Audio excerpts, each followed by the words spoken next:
E o São Paulo está tomando um processo na FIFA. Vídeo de hoje do canal do Nicola te conta sobre a dívida e os riscos de uma punição ao tricolor. Bora falar também sobre o Corinthians, que desperdiçou um caminhão de dinheiro com mais um jogador que ainda pertence ao timão e faz sucesso em outro clube.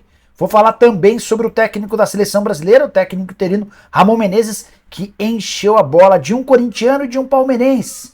Já o Grêmio está punido pela FIFA de inscrever atletas. Vasco correndo o risco de perder Marlon Gomes para o futebol português. Tem renovação de contrato no Fortaleza, além de uma série de outras novidades. Antes, deixa eu só me apresentar. Jorge Nicola, jornalista esportivo e dono desse canal com quase 1.300.000 pessoas inscritas, com o objetivo de deixar você por dentro de tudo que rola no mundo da bola. Mercado, bastidores, finanças e muito mais. Para não perder nada, é só apertar o botão vermelho de inscreva-se. Combinado? Bora contar que todo esse conteúdo é um oferecimento de 1xBet, a casa de apostas esportivas que permite a você apostar e se dar bem de segunda a segunda. Nesse domingo tem, por exemplo, amistosos internacionais Nova Zelândia e China, Macau e Singapura, Rússia e Iraque. Na segunda-feira, Grécia e Lituânia, Macedônia do Norte e Ilhas Faroe, além de Chile e Paraguai. Para apostar no 1xBet, você já sabe, só pegar o link que está no comentário fixo, faça seu cadastro e não esqueça de usar o código Nicola para ter direito a 100% de bônus no valor do seu depósito. Combinado? Bora começar o vídeo com o tradicional giro de notícias e a primeira informação é exatamente sobre a seleção brasileira, sobre a CBF, para ser mais específico. A CBF anunciou nesse sábado as datas do sorteio que vai definir os mandos e os confrontos da terceira fase da Copa do Brasil. Na próxima quarta-feira, a partir das 2 da tarde, os 32 times que seguem vivos na terceira fase da Copa do Brasil conhecerão seus confrontos, com direito inclusive ao adversário e ao mando de campo. Bora contar também que na Arena MRV, em meio a celebrações pelos 115 anos de fundação do Atlético Mineiro, ocorreu um culto ecumênico.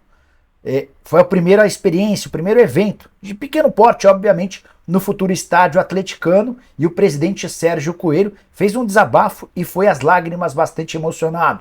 Bora contar também que o Cruzeiro está descartando a mudança do Raposão. Você sabe que houve uma alteração no layout do personagem, do mascote do Cruzeiro. A torcida nessa semana protestou na frente do CT e o Cruzeiro anunciou que está montando uma comissão para escutar a opinião da torcida sobre a mudança no mascote. Para fechar o giro de notícias, protesto também no Red Bull Bragantino. Poucos torcedores foram à porta do CT para exigir as saídas de Arthur, que é pretendido pelo Palmeiras, e de Cleiton, goleiro que tem falhado bastante. Quero falar ainda sobre Otero, lembram dele? Passagens por Corinthians, Atlético Mineiro, entre outros, era pretendido pelo Guarani e é o mais novo reforço do Alcas, do Equador. Tem ainda informação do campeonato catarinense, o Criciúma venceu o Hercílio Luz por 2-0 nesse sábado, jogo de ida da semifinal do catarinense. Um dos gols marcado pelo ex-São Paulino Éder, Criciúma que pode jogar por uma derrota de até um gol de diferença para se garantir na partida de volta na final do campeonato estadual. Bora falar sobre a seleção brasileira que pega o Marrocos. O técnico interino da seleção, o Ramon Menezes, deu uma entrevista ao jornal Marca da Espanha em que ele encheu a bola do Vitor Roque. É um dos futuros candidatos a 9 da seleção brasileira principal. Mas queria destacar um ponto importante dessa entrevista. Durante o bate-papo, o Ramon afirmou que tem um atleta do Palmeiras e outro do Corinthians que são extremamente talentosos. Ele se referiu ao Pedrinho do Timão e ao Luiz Guilherme do Palmeiras. A frase é a seguinte, abre aspas: tivemos até 2 meninos de 2006 no Sul-Americano Sub-20. Ele se referia a 2006, o ano de nascimento. E ele completa: o Luiz Guilherme do Palmeiras e o Pedrinho do Corinthians, que também são fantásticos. O futuro do futebol brasileiro está garantido se continuarmos o trabalho adequadamente com esses jovens, fecha aspas. Só para citar um pouquinho sobre os dois atletas citados pelo Ramon Menezes, o Pedrinho até já tem atuado de forma irregular, mas tem atuado no time principal do Corinthians. O LG, o Luiz Guilherme, ainda não teve oportunidades no Palmeiras. Mas já são dois garotos monitorados pelos principais clubes de futebol do mundo. Não descarto a possibilidade de propostas boas, interessantes para Verdão e Timão muito em breve. Bora falar agora sobre o São Paulo, que está devendo para Deus e todo mundo. O último problema envolve o Deportivo Maldonado, clube que vendeu o Caleri ao tricolor no fim do ano passado 3 milhões de dólares. Primeira parcela de US$ 1 milhão venceu em janeiro e o São Paulo ficou devendo US$ 400 mil ou 2 milhões e 100 mil reais, de acordo com o Deportivo Maldonado, que já acionou a FIFA pedindo uma punição ao São Paulo. Vale a lembrança de que a próxima parcela da compra do Caleri vence em janeiro do ano que vem e a última em janeiro de 2025, todas as parcelas de US$ 1 milhão cada. Importante contar que o São Paulo emite uma nota para afirmar que existe uma divergência sobre o valor. Acho esquisita essa história porque o próprio São Paulo, quando comprou o Caleri, havia admitido que o compraria por US$ 3 milhões com parcelas anuais de US$ 1 milhão cada. Informação sobre o processo na FIFA contra o Tricolor, que deve resultar numa punição ao São Paulo em caso de não pagamento, foi divulgada pela TNT Sports.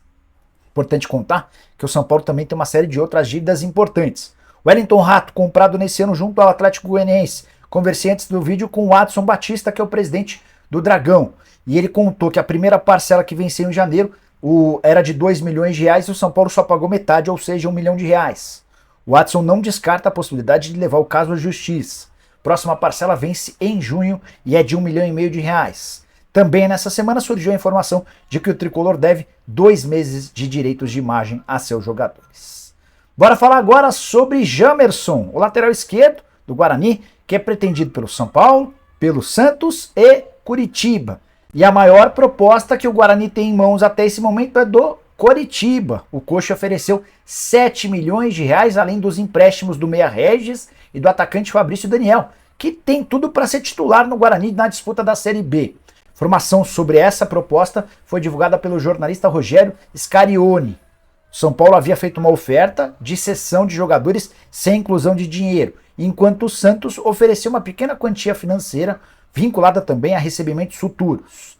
O São Paulo já ouviu a resposta do Guarani de que só vai haver negócio se o Tricolor mantiver a sugestão ou a oferta desses atletas, mas também colocar dinheiro. O martelo em relação ao Jamerson não foi batido. Contei para vocês no vídeo pela manhã que o lateral esquerdo, muito bom jogador, recordista de assistências do elenco do Bugre, havia sido contratado por apenas R$ 400 mil. 50% dos direitos econômicos pertencem ao Bugre, 50% ao Azures, time paranaense.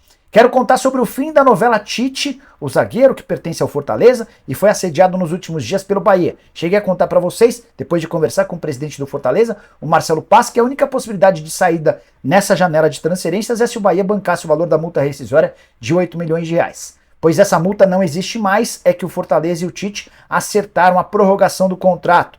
O vínculo se encerrava em dezembro de 23, foi estendido até dezembro de 24, com direito ao aumento da multa rescisória e também aumento do salário. Atleta de 123 partidas, 2 títulos estaduais e uma Copa do Nordeste. Por falar em Fortaleza e Copa do Nordeste, queria contar que o Leão do Pici fez 4-0 no Ferroviário, em jogo das quartas de final da Copa do Nordeste, disputado nesse sábado, garantindo a classificação para a semi. 2 gols do Lutiero, que arrebentou com o jogo, teve ainda um gol do Hércules e o Galhardo fechou o placar a favor do Leão do Pici. Bora repercutir uma informação que vem da conta Transfers 24 horas. Ela informa que Marlon Gomes, meio atacante de só 19 anos de idade, muito bom jogador, pertence ao Vasco e interessa ao Porto de Portugal. Antes de gravar o vídeo, tentei a confirmação com o dirigente do Vasco sobre o assunto. Essa pessoa assegurou que até agora ninguém do Vasco foi notificado sobre esse suposto interesse. Jogador que foi destaque na seleção brasileira durante o Sul-Americano Sub-20, foi titular absoluto do Ramon Menezes e uma das peças mais importantes. Desde que voltou ao Vasco ainda não conseguiu ser incorporado de verdade. São só 4 jogos, ainda nenhum gol, nenhuma assistência, mas a tendência é que ao longo da temporada o Marlon seja mais aproveitado. Enorme futuro, muito potencial, talvez se torne a maior venda, levando em consideração que o Andrei, que era a grande joia do clube, foi vendido por apenas 12,5 milhões de euros. O contrato do Marlon Gomes vence em dezembro de 24, prazo meio apertado, meio curto. Talvez o maior negócio para o Vasco seja ou renovar logo ou vender o Marlon Gomes na janela da metade do ano.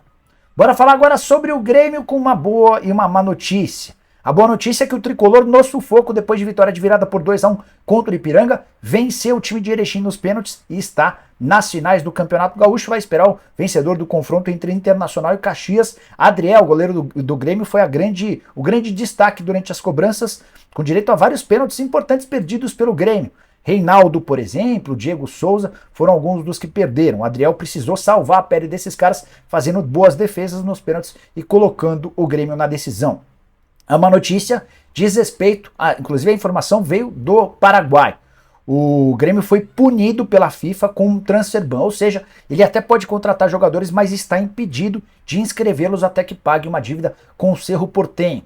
A dívida é de quase 900 mil dólares ou 4 milhões e 300 mil reais. Tem ainda mais 219 mil de multa e juros, ou seja, a dívida total do Grêmio hoje gira na casa dos 4 milhões e meio de reais. E ela é referente a uma das parcelas da compra do Vila Sante junto ao Cerro Porteño, negócio de 3 milhões de dólares. O Grêmio atrasou esses 900 mil dólares e agora tem um problemaço para ser resolvido. O Grêmio está punido desde o início do mês de março. E como a janela de transferências no Brasil se encerra em 4 de abril, se quiser registrar algum reforço, o Grêmio vai precisar quitar esses 4 milhões e meio de reais. Entre as possibilidades de reforços tem o Douglas Costa, que tá louco para deixar o Los Angeles Galaxy, não tem sido aproveitado pelo técnico e gostaria de voltar ao tricolor. Você, torcedor do Grêmio, gostaria do retorno do Douglas? Use o espaço para comentários e deixe a sua opinião, beleza? Bora falar sobre péssimo negócio no Corinthians. Duílio Monteiro Alves e companhia são especialistas no assunto. Me refiro a Matheus Jesus, que foi contratado quando o Duílio era o diretor de futebol do Corinthians. Investimento pesado que se transformou inclusive numa punição da FIFA. Para evitar desdobramentos maiores, o Corinthians precisou pagar quase 10 milhões de reais via tribunal para o Estoril, clube de Portugal, que chegou a entrar com uma ação contra o Corinthians. Além desses 10 milhões, ainda houve uma série de pagamentos de salários ao Matheus Jesus, mesmo com ele não atuando pelo Corinthians. Jogador que foi contratado e esteve emprestado para a Ponte Preta, para o Náutico, para o Juventude e para o Red Bull Bragantino. O contrato do Matheus Jesus se encerra em dezembro. Não há a menor possibilidade dele ficar para o próximo ano. O Corinthians está contando os dias para se ver livre do Matheus Jesus. E quem está se dando bem com essa história é a Ponte Preta, que pegou o jogador por empréstimo até dezembro e foi do Matheus Jesus o primeiro gol da vitória nesse sábado por 3-0 contra o 15 de Piracicaba, em jogo de ida das semifinais do Paulista da Série A2.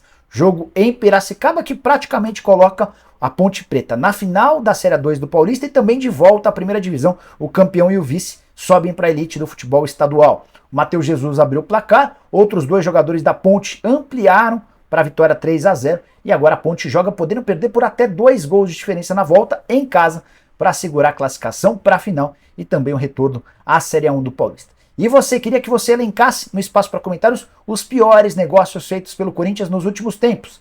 Só não vai se esquecer do Luan. Tem também o Pato. Lembra de outros? Deixa like também, comenta, compartilha aquela coisa toda. A gente volta assim que surgir notícia. Abraço, tchau!